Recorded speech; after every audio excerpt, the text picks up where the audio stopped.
आइए इस वक्त सदर मोहतरम परवेज आलम भुट्टो साहब से मैं गुजारिश करूंगा अपने चंद जुमलों से हम सबको नवाज दें बगैर किसी तमहीद के। परवेज आलम भुट्टो साहब माइक पर।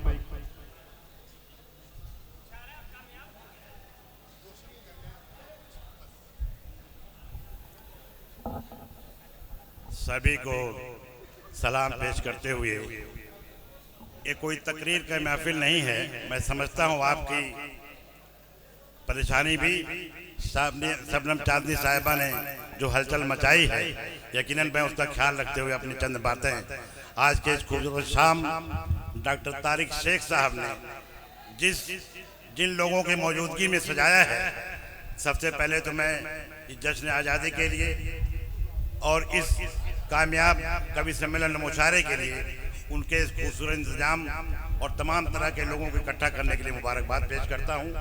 और जिन शख्सियात को इन्होंने यहाँ बुलाया, यकीनन इससे साबित होता है कि हमारी गंगा जमनी तहजीब, आपसे भाईचारा, हिंदू मुस्लिम एकता की यही मिसाल है।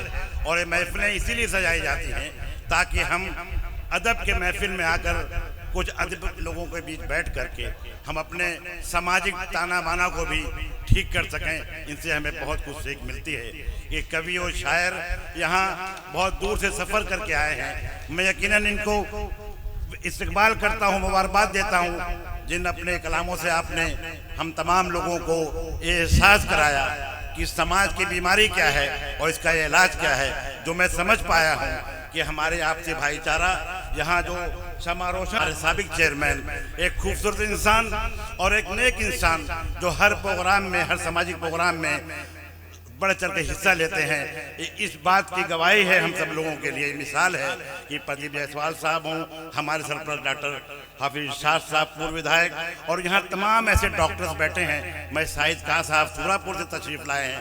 मैं उनको देख करके हैरत में हूँ कि आपकी मोहब्बतों का सिलसिला इतनी दूर तक फैला है कि बहुत दूर दूर सराय मीर से, फूलपुर से, तरह तरह के डॉक्टर नदीम साहब यहाँ अभी तक बैठे हैं। हम लोग 13 तारीख को 8 बजे आए थे और अभी 1:30 बज रहा है। 14 तारीख तक हम लोग मुसलसल शायरों और कवियों के बीच उनके कलामों को सुन रहे हैं। ये अपने आप में इस मुशायरे के लिए बहुत बड़ी कामयाबी है।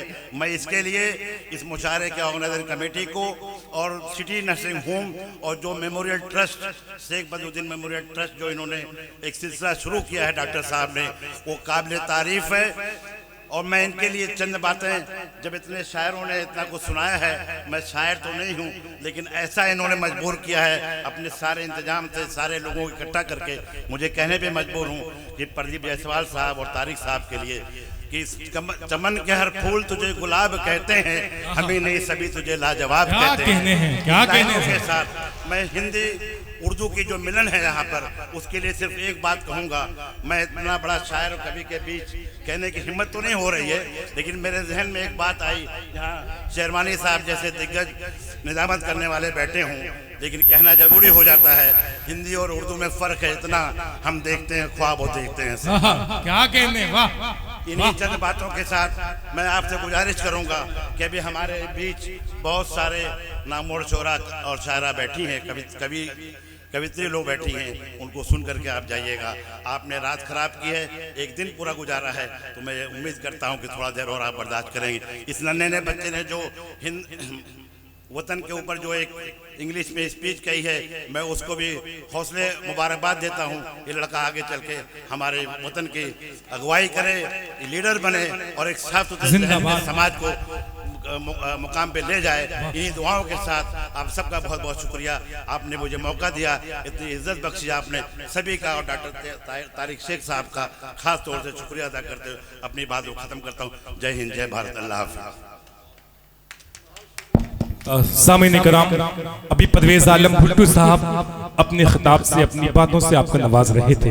यकीन जानिए चंद मिनटों में बहुत बड़ी बात कह गए। मैं 4 मिसरे उबैद आज़म आज़मी की याद आए, होना मायूस अगर कोस कड़े आते हैं। डॉक्टर तारिक साहब और हमारे मेहमान जनाब प्रदीप जायसवाल साहब, परवेज आलम भुट्टो साहब, तमाम मेहमानों के हवाले से, वक्त कम है नाम नहीं ले पा रहा हूँ, बस शेर पढ़ता हूँ। होना मायूस अगर कोस कड़े आते हैं, बड़े लोगों पे मसाइब भी बड़े आते हैं। परवेज आलम साहब, प्रदीप साहब, होना मायूस अगर कोस कड़े आते हैं। बड़े लोगों पे मसाइब भी बड़े आते हैं। आप आए हैं यहाँ तो कह सकते हैं ये कहने वाले, बड़े लोगों के यहाँ लोग बड़े आए हैं। तारिक शेख से आपकी बहुत अच्छी शख्सियत है, तालियां बजा के इस्तकबाल करिए, हौसला अफजाई करिए। ऐसे साहित्य की, अदब की ऐसी महफिल सजती रहे ताकि प्रोग्राम और कामयाबी से हमकनार हो हर साल। आइए अब इसके बाद